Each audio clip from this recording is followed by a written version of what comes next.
fought in St. Nick's. What kind of arena was that? What kind of an arena? It was a regular boxing show. The ring was in the middle of the auditorium there, and it was well fitted for all the boxing fans that we had, and they had very good shows, and they worked. I think they had shows at least once a week at one time, Right. and then they brought it up to once a month because of the very small boxing group that they have now, you know, and I don't know whether the boxing fraternity is getting to be more spread out as New York was at one time a mecca of the boxing. Right. So it's days gone past as far as I'm concerned, you know. Was it a good fight atmosphere though? Was it a good place to fight in? Many years ago, yeah. In my days, the St. Nicholas Arena was always packed. Yeah. The garden wasn't too well in operation at that time. Was not the big honcho as it is today, as far as the affairs go, as far as shows go. How many times did you fight at St. Nick's about? You know? Oh, I don't know. A good 15, 20 times probably, you know. Is that where you fought LaMotta? Yeah, I believe that was it. That was my last fight.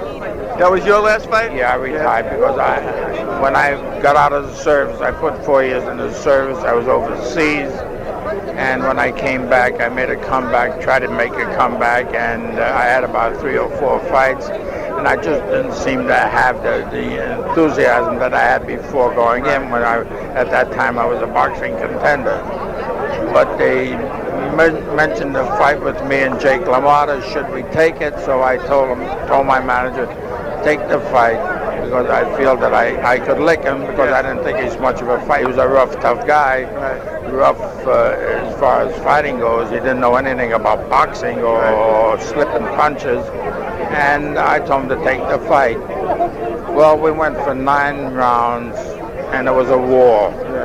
And in the 10th round, the beginning of the 10th round, bell rang. He ran out of the corner into me, hit me a low punch between my legs with an uppercut, so I don't have to tell you what the feelings were. So I doubled up and I couldn't move, and I was paralyzed. I was really paralyzed. And I saw Ruby Goldstein was the referee, and Ruby pulled him aside, and I looked up and I see him waving a finger at Jake as telling him it's a no-no, you know.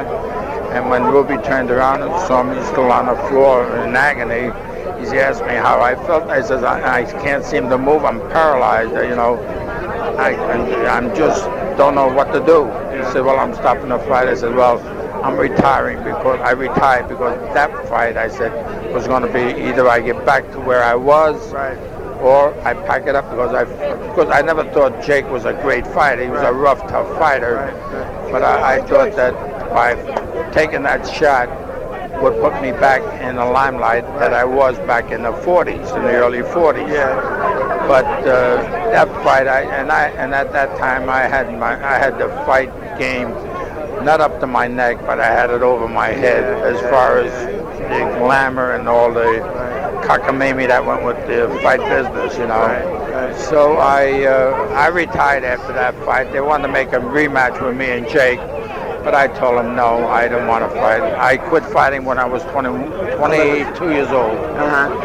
Today they're fighting at age 50, which is a joke, you know. What did when you met Jake in the ring, was there anything that he did that you thought he was either good at or bad at? Any surprises? Did you think? No, I think I was doing a pretty good job in the early rounds, and we were really a war. I mean, we were really throwing punches at each other. And when the bell, as I said, when the 10th round bell rang, I said to my trainer, "Thank God it's the last round." The bell rang, and I walked out, and he ran across the ring.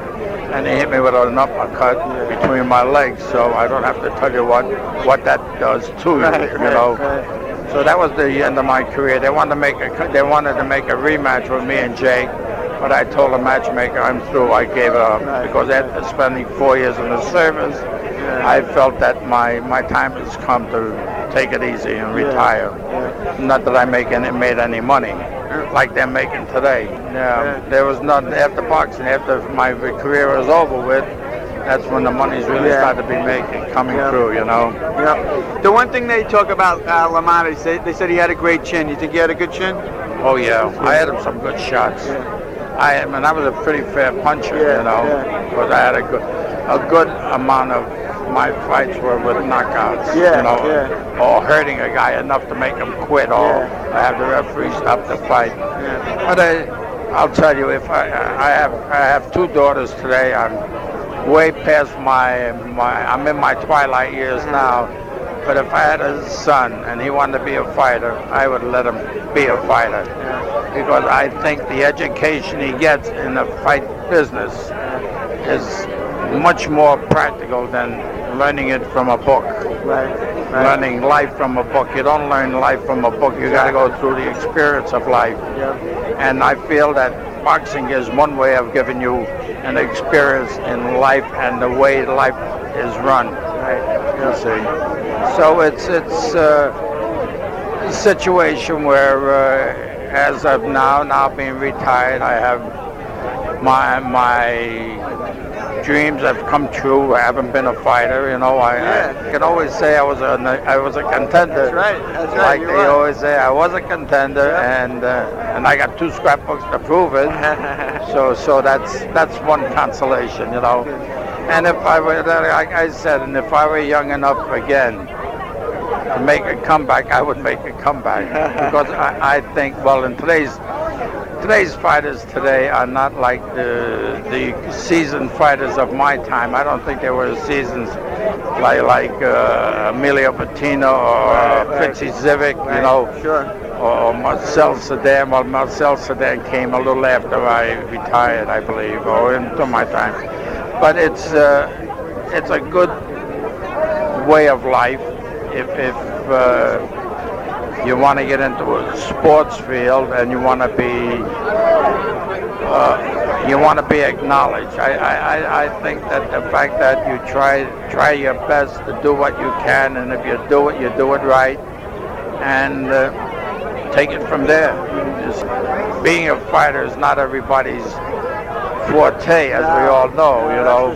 But if you're a young fella and you have an ambition of getting into the sports field, and you want to get into the fighting field, I think is one good thing about fighting. I've always said regarding football, comparing it with boxing, I would rather, if I had a son who wanted to be a football player, I'd break his legs. Because I think football is a much more dangerous sport than boxing, because in football, you never know where you're going to get hit and how you're going to get hit. And I met a couple of football All-American, Ken Strong, oh boy, and a couple other well-known football players. And believe me, you talk about punch drunk. I'd rather have my son be a fighter than be a football player. I mean, that's my feeling. In football, you never know where you're going to get hit and how many guys are going to jump on top after you could fall down. So this way here, I think you're much more safer being a boxer. See? All right? All right. Thanks, Johnny. Thank you. Have a good Christmas. You too.